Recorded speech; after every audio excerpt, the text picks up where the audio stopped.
I was raised a practicing Muslim and remained one for almost half my life. I attended madrasas, that is Islamic schools, and memorized large parts of the Quran. As a child, I lived in Mecca for a time and frequently visited the Grand Mosque. As a teenager, I sympathized with the Muslim Brotherhood. At 22, while my family was living in Kenya, my father arranged my marriage to a member of our family clan, a man that I had never met. I ran away, made my way to Holland, studied there, and eventually was elected a member of the Dutch Parliament.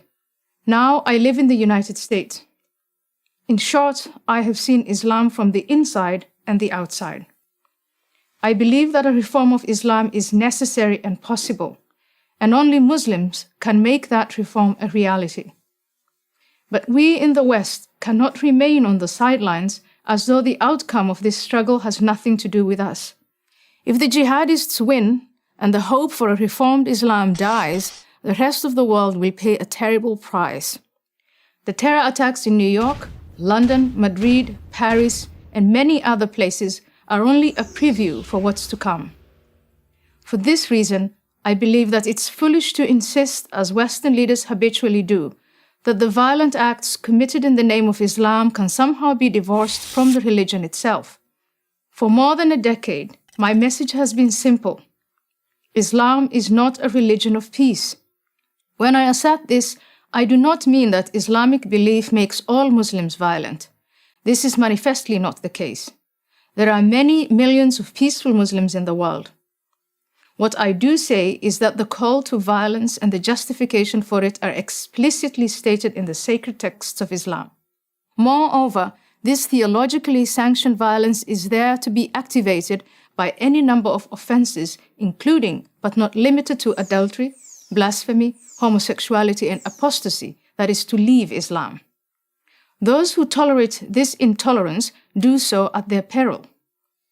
As someone who has known what it is to live without freedom, I watch in amazement as those who call themselves liberals and progressives, people who claim to believe so fervently in individual liberty and minority rights, make common cause with the forces in the world that manifestly pose the greatest threat to that very freedom and those very minorities. In 2014, I was invited to accept an honorary degree from Brandeis University for the work I have done on behalf of women's rights in the Muslim world. That invitation was withdrawn after professors and students protested my criticism of Islam. My subsequent disinvitation, as it came to be called, was no favor to Muslims, just the opposite. By labeling critical examination of Islam as inherently racist, we make the chances of reformation far less likely. There are no limits on criticism of Christianity at American universities or anywhere else for that matter. Why should there be of Islam? Instead of contorting Western intellectual traditions so as not to offend our Muslim fellow citizens, we need to defend both those traditions and the Muslim dissidents who take great risks to promote them. We should support these brave men and women in every way possible. Imagine a platform for Muslim dissidents that communicated their message through YouTube, Twitter, Facebook, and Instagram.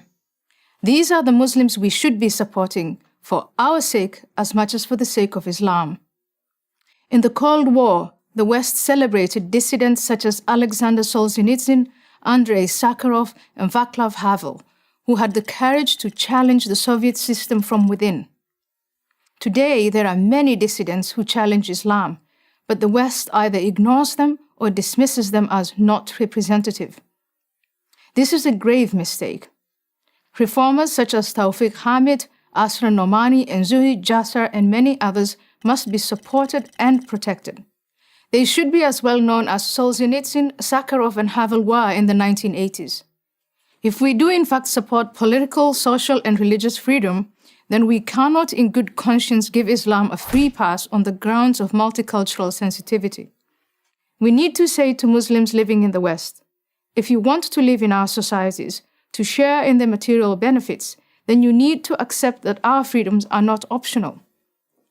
Islam is at a crossroads of reformation or self-destruction. But so is the West. I'm Ayaan Hirsi Ali of Harvard University for Prager University. To subscribe to our YouTube channel, click here. To help keep our videos free, donate here.